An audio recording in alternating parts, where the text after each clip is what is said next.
Thank you so much for joining me. Lungile Matyila. Welcome to my journey. I'm going to just share a journey, things that I've been shown, things that I strongly believe in that have made me to who I am today.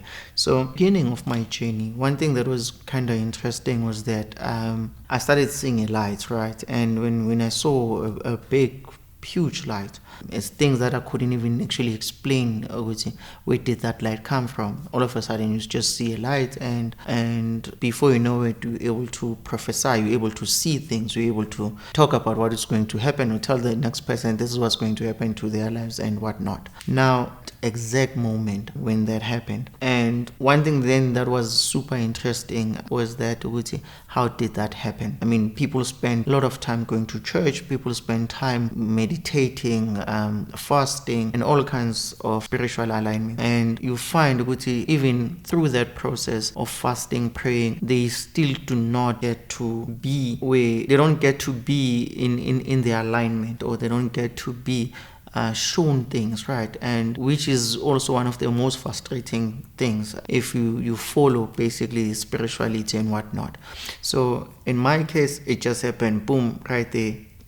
When that happened, right, the next day something started happening. When I wanted to pray, all of a sudden I started praying in a language that I couldn't understand. Started praying like in a language that I couldn't understand. Then I was like, what kind of a language is this? But what was so interesting is that I could anyway kind of interpret whatever that was being said through me. I could just interpret it. Like it's somehow my spirit just knew what I was saying. It kind of took me by surprise to say, okay, how did this happen? So as time went on, have those questions, and then I started doing a lot of research. I started researching language of the tongues and so forth. But one of the things that I couldn't understand, even when I met people who would pray in tongues and so forth, is that whatever they were saying, most of them, I couldn't hear what they were saying. It didn't make sense what basically they were saying. But I did meet one person who prayed in tongues, and literally I could understand exactly what he was saying. Word by word, I could literally interpret what he was saying. And then when that happened, I was like, what? How is it possible? I met someone who could pray in a language or pray in tongues, and I could actually understand them. Whereas there's a lot of people who say they are praying in tongues, but you find it's not it. It is not it. I'm sorry to say that, but it's not, because no one can actually interpret what they are saying, or even themselves they can't interpret what they are saying. Then it became interesting to hear someone else praying in tongues or in a language whereby I could decode the language. I could actually understand in my spirit that this person is saying 1, 2, 3, 4, 5. Because I remember after that prayer, and then I went to him because we were praying in a group, and then I went to him. I was like, you are praying about 1, 2, 3, 4, 5. You pray in this language and so fluently, like he was praying so fluently. It was so amazing. So when I went to him, I was like, no man, as you were praying, you were saying 1, 2, 3, 4, 5. He looked at me with this surprised look to say, hey, so you understand how I was praying? And yeah, okay. Anyway, fast forward. When time started then moving, I was shown things from Egypt. I started seeing revelations from Egypt. I started seeing things, the Ancient Kemet, basically that's what they call it. I'll see myself base. I'll see, in fact, more than just those 3 pyramids. I will see like a lot of pyramids. That part of my journey then became a little bit more interesting, because then to me it was, okay, what does this mean? If then I'm being shown things from Kemet, I'm being shown things from Egypt, then how do I connect with that side of the world? It doesn't make sense. And then as then time started moving, I would hear voices saying to me, whatever that's being depicted on maybe TV or internet is not true. Basically talking about death, the mummification process. This is not true. Then I would be like, I wonder, where's this voice coming from? Why is this voice basically telling me all those things? So then what happened was, so the voice kept on then going even further to say, so during the time of the great ancient Egyptians, so you'll find when one would die, for instance, let's say maybe a king, King Ramsey would actually just pass away. then he'll be buried with his gold. He will be buried with all of his things that he held close to his heart. And then he'll be mummified, right? Then the spirit then started explaining to me to say, one of the reasons why they actually did that is because they knew they were going to come back, not because it was just an afterlife whereby they were going to this other place they didn't know. No, it wasn't the case. But instead, they put the gold, they put the treasure, they put all their things simply because they knew that they were going to come back. There's this thing also in Lentosa, I wouldn't say in our culture, but there's a belief that is the of a reincarnation, to say when someone passes away, basically they're going to come back. They can come back in the same family, or maybe even in a total different family, but they will always come back. So understanding the great ancient Egyptians, or the Egyptians, right?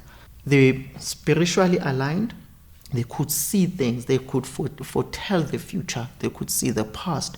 They had plans. They were more connected to nature more than anybody else. So with that in mind, now we were talking about people who knew what was coming before it could happen. They had prophets, not just one prophet, but they had a lot of prophets. Basically, their kings were actually advised by prophets. What then happened was, as they were shown their future, they started writing things on the walls. They started writing messages and leaving messages on the walls to say, basically, we're writing all these things so that when we come back in the afterlife, which is them coming back in another human form or another body, right? Then they could actually just go back to the same place and remember. That's why then they will draw the images so that they could remember who they were before, which is one of the biggest things that even today our race has been locked down not to remember who we are. It scares a lot of people. It scares other races to say, if Black people started remembering who they are, then it will cause a problem. It will cause a huge problem. So it has always been a matter of we shouldn't remember who we are. Basically, the real reason why they started creating artifacts, they created everything, was for them to remember when they come back. When they come back, whether they spoke a different language, whether they spoke or they were in a foreign or different country, they left those artifacts so that they could actually just go back in spirit or go back in time and actually remember to say, this is who we are or who we were before, because history has a tendency of repeating itself. So whatever that has happened before, it will always come back and happen again. The same way with technology. There was technology long time ago. The same way now we start having technology. There was technology before us, before this civilization. There were many more civilizations that came before our time. So every time there's a new civilization, then it starts becoming more advanced. What then happens is that the planet itself will start recycling, or it will start flushing away that civilization. Because then what happens, for instance, let's talk about the technology. There are even Mayans.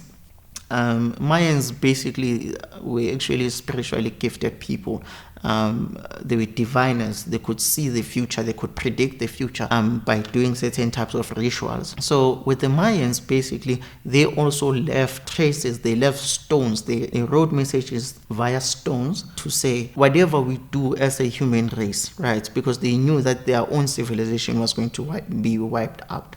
Or in fact, rather, also with the previous civilizations were wiped out. So they left messages for us as humans to say, make sure you do not follow the trap of a technology, because it's going to lead us into destruction. It's going to lead us again to the planet wiping itself out again, and cause a major restart to the planet itself. Because what technology does, brings a lot of energy to the universe, and then when there's a lot of energy, then the energy itself starts raising high vibrations, and then with high vibrations, then what we then get, even the oceans, they start then moving, they start going up higher, the waters then they start flooding, we start getting floods, we start getting heavy rains, we start getting an uncontrolled weather.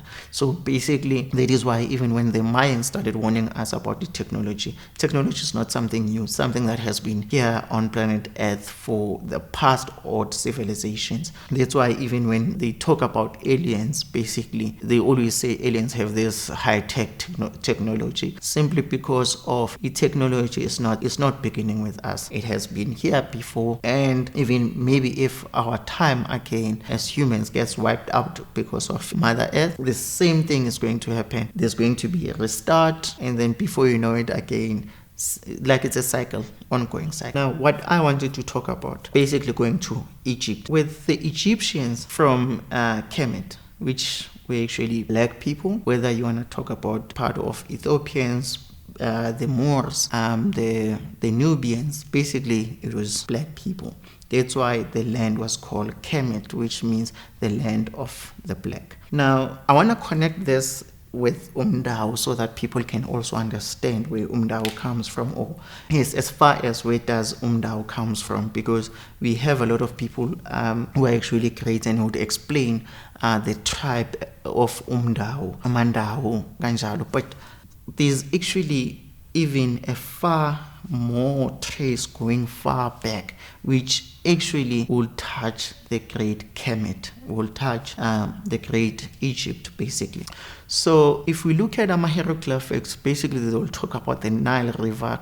It's always about the Nile River, the Nile. So we would find with the process of doing Umdao, for instance, it has most part of it has to be done emanzing to invoke the water spirits, basically. Even when we go back to the ancient Kemet, which is Egypt, if you look at the Egyptians, the gods, they will refer to them as the gods, which is another topic which I'm still going to explain.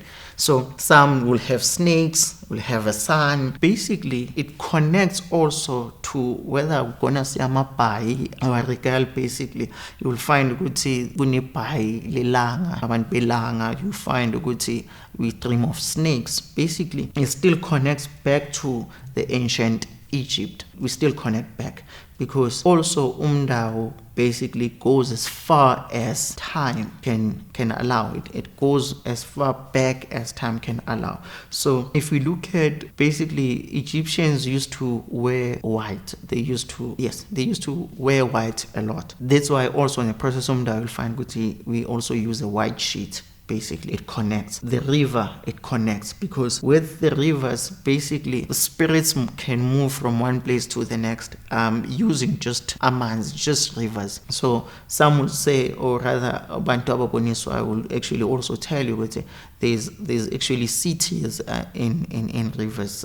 There's a lot of kind of different spirits in rivers. So when we go back to Egypt, then we find we had gods. We had Ra as God, which was one of the deities that we had. We had God Ra, we had Ankh. So I now will find a lot of people using an Ankh sign, which is a sign of life. So basically with an Ankh, it's not just only just showing us a male part and a female womb. It goes as far as saying, basically an Ankh, it's an energy source for us, which also derives from a cow called Ankole. Asia, we find there are people in Asia that worship cows, serve cows as basically as their gods. We come to also even our own dreams, whereby you find you dream of a cow. Why is a cow so important in our spiritual journey? Why is it important? Because when you dream of a cow, if it's chasing you, whatever, a cow is actually part of creation, it's part of us. That's why you'd find with even some of our houses back in the days, they would actually be cemented basically with a cow dung, which was used as a form of impepo. It was used like candles. It was used to ward off bad spirits. It was used to also heal wounds. It was used to heal a lot of things, because it was always known that cows don't eat bad trees or plants. They actually eat plants that are full of life. Basically, from a cow, we get the entire life system.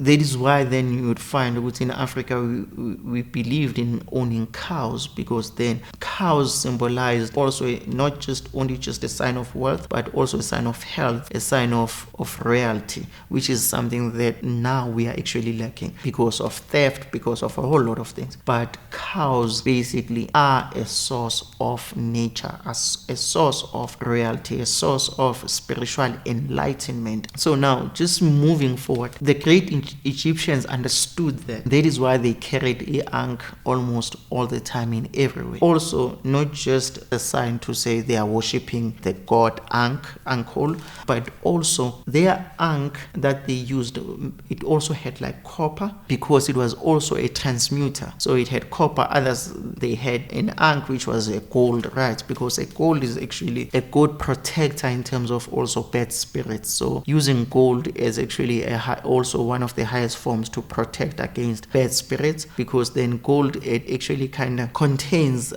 heat, it contains energy basically. So that is why then the Egyptians used a lot of gold. That's why even till today gold is still taken like what is one of the most precious metals.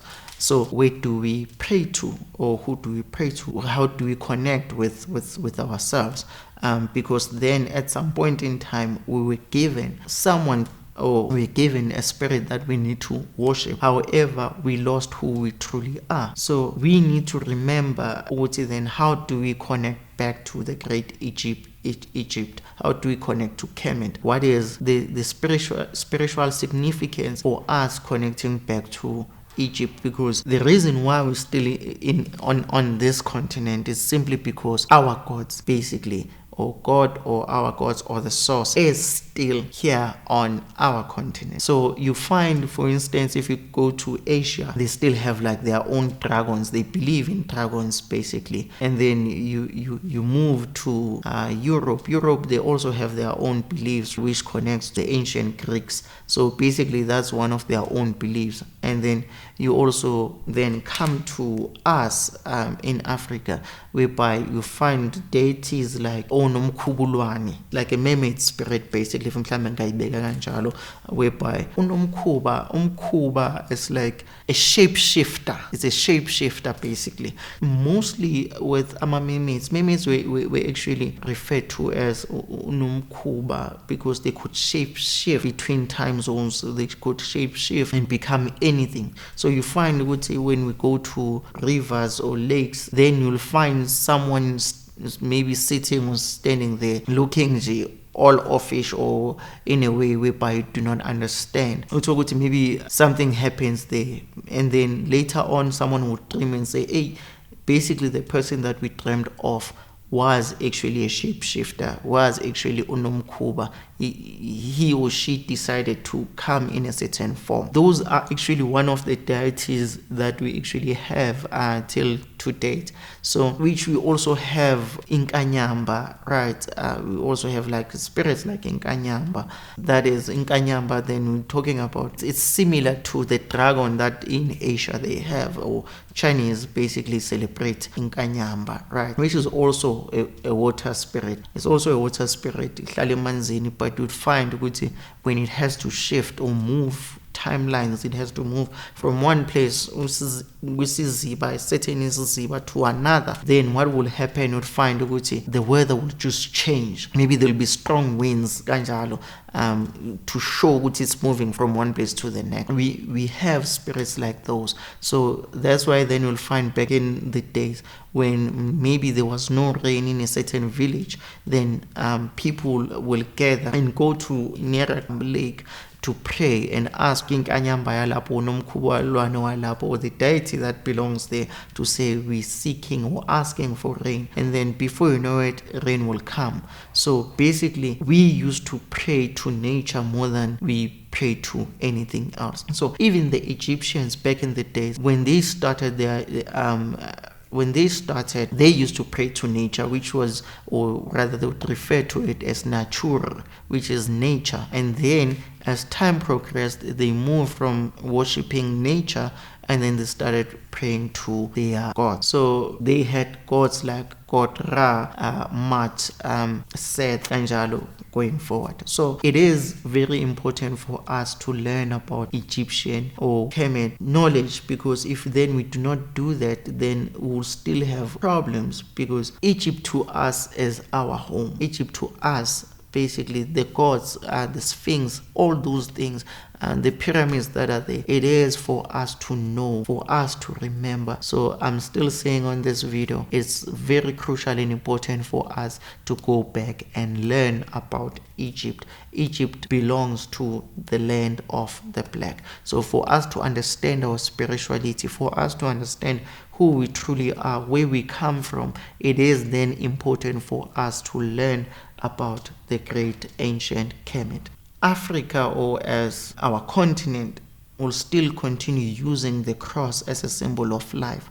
There is no life in the symbol of a cross. There is no life. So some of us had to go through that phase of going through the crosses, because with the itunya, one thing that happens when they come still showing you crosses and all those things is because they also showing you, or rather at that particular time, they're still going through their judgment phase. They're still going through the process of klambuluga. That's why constantly they're going to keep on saying, you need to purify yourself, you need to cleanse, the more itunya keep on coming, you need to cleanse, simply because some of these guides, when they passed away, they were still ruled by the cross. Some of our ancestors actually were going to church. They believed in the church so much, so the cross was actually what they believed in. So even when they come through us, they need that purification. So they're going to keep on coming with the cross up until when a process of klambuluga from lezo itunya starts then reaching a point of using an ankh, yes, now to say, now they have found life, now they have found the code to the universe. So the main symbol that I'm going to just talk about is an ankh for Africa. If it was possible, basically in Africa, we should be actually having a big ankh as a tuning fork to our continent. One will ask, what is a tuning fork? Basically, if we are to date back, if you remember, churches used to have like a bell, huge bells, right? Whereby they would just hit that bell. So a metallic bell. So what the bell used to do, it will send frequencies. Basically, if there are bad spirits around, bad omen around, that frequency of a bell will actually irritate whatever, whether it's a demonic spirit or it's just a bad spirit. So that sound would actually just mess those spirits up. So having then an ankh, which will also just transmit good energies, right? Because an ankh is a sign of life, number one. And then number two, it will also just send good vibrations to our universe, or not just the universe, but to our continent. So it's one of those things that if it was up to me, it's something that we should have to raise our own frequencies, because if we do not kind of channel or bring about good vibrations to our own continent, then the continent will continue suffering. Talking about the ankh or talking about vibrations, there are spirits that never left, unemimoya that never left. There were entities, creatures that lived before us or that have roamed planet Earth. That's why then you'll find now they will say animals that are facing extinction, yes, meaning they will end on the planet, right? We need to preserve them, which now tells us, as history has a tendency of repeating itself, it tells us even before there were creatures that roamed this planet, there were big creatures. When all those creatures faded on the planet. The physical bodies faded. However, the spirits never faded. Now, in Ngako, you'll find some of our houses, some of our places, or even now, you find one will be troubled by energies or spirits that they do not know. Our homes, they have bad spirits that we do not know, that we constantly need to cleanse off from our premises. Question is, where do they come from? Where do these spirits come from? These spirits never left. They never left. Some of them, they are tricky spirits. Some, they'll be in your house, like a schatty lady, that spirit that will come and just choke you at night. Those spirits are spirits that once lived on this planet, as whether be it as a creature or as a human being, it doesn't matter. However, now they are spirits. So those spirits, they never left. That is why then for us, it's constantly important for us to always cleanse ourselves, cleanse our homes, basically, because if we do not do that, we'll constantly keep on going through the dark cycle. So there's something also I want to just explain talking about these spirits. Some of the spirits in Kulumangazo, they did not belong on our continent. They did not belong on this continent, but they were sent to us as a means of distraction, as a means of bringing down black people, as a means of suppressing us. So the more these spirits still living within the more we're going to keep on suffering. The more it's going to be hard for us to actually rise. It's going to be hard for us to actually find our spiritual enlightenment, because these spirits that were sent, they are doing exactly what they're supposed to do. Talking about Yeshua, some will ask, is it true? Is it not true? Is it a spirit? Or is it a person who lived on this planet or not? Was he a Messiah? Was he not? Which has brought a lot of confusion also from a point of people who are spiritually gifted, right? But how do we then connect with Yeshua? In my journey, it's one topic I've been in a way kind of avoiding to talk about. For now, I'll just confirm Yeshua is and was on this earth, and he did serve the people, sent to serve our people. Yeshua, given prophecy of food of the universe, which is Yahweh, which means your way. Yahweh, your way. Your way. That's why then also whether we read the commandments of life, whether from Book of the Dead or we read it from the Bible, you will then realize that the entire spirituality is not about the next person, but it is about you. What have you done right? What have you done wrong? Thou shalt not judge your neighbor. So more than anything, it holds us accountable for our journeys, for who we are, more than anything.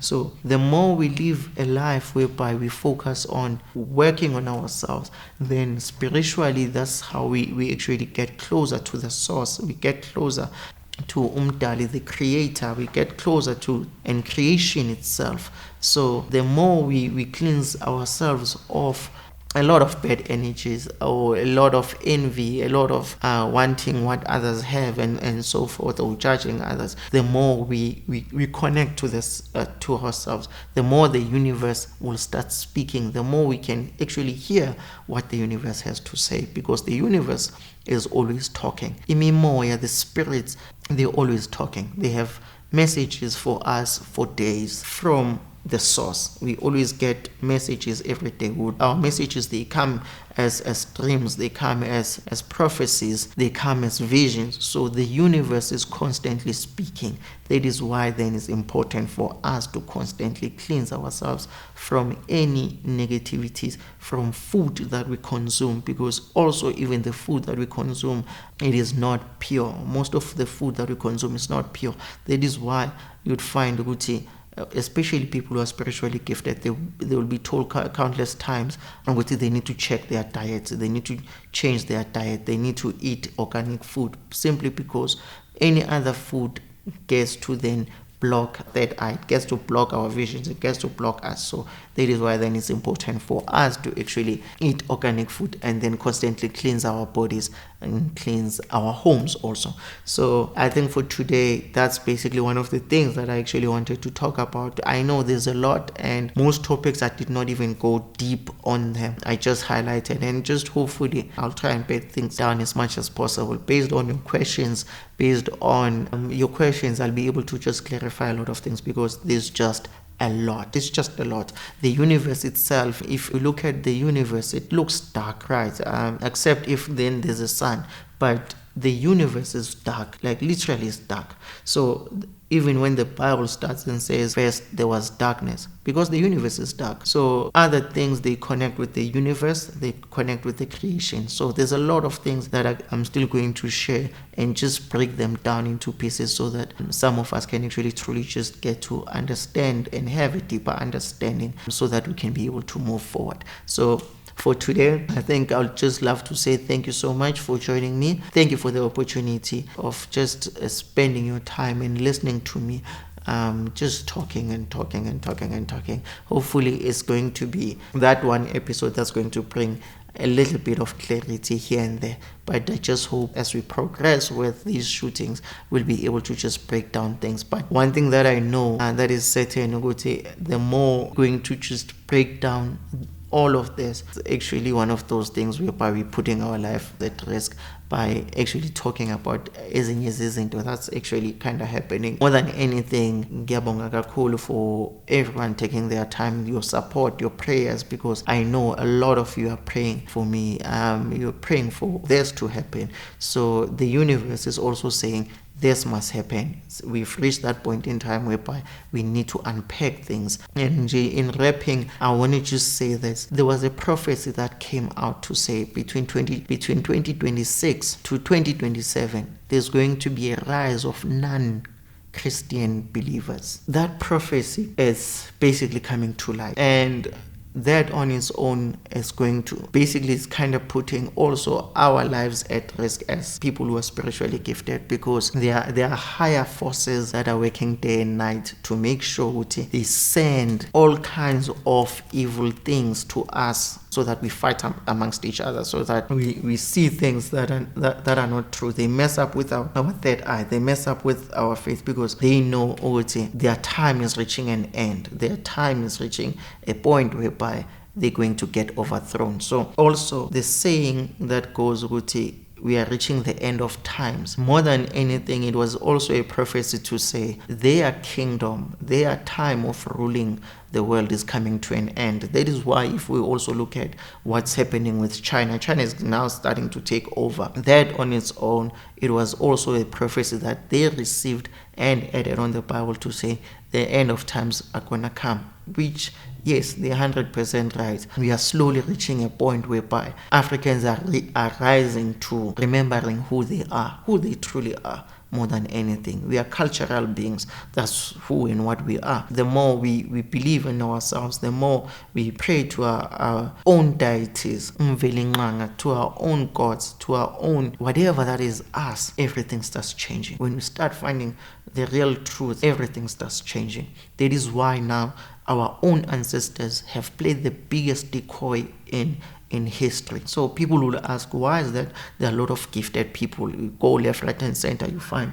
people namapa, you find people who are gifted day and night, every day. We're popping everywhere like mushrooms. Let me tell you, as the universe, as ancestors basically coming forth to say, we're going to hide those that are called. We are going to hide, confuse enemies, so that they do not know who is who's really the chosen, or who is really the called. So that's one of the reasons why then a lot of people are going to be gifted. They're going to come on the surface. So there was also a prophecy. Simon Doko, please Google that person. I might be actually just getting the name wrong. He prophesied that when time comes, there's going to be a lot of people like him. There's going to be a lot of prophets like him who have gifts whereby they cannot be killed, who have gifts whereby they're going to shock the world.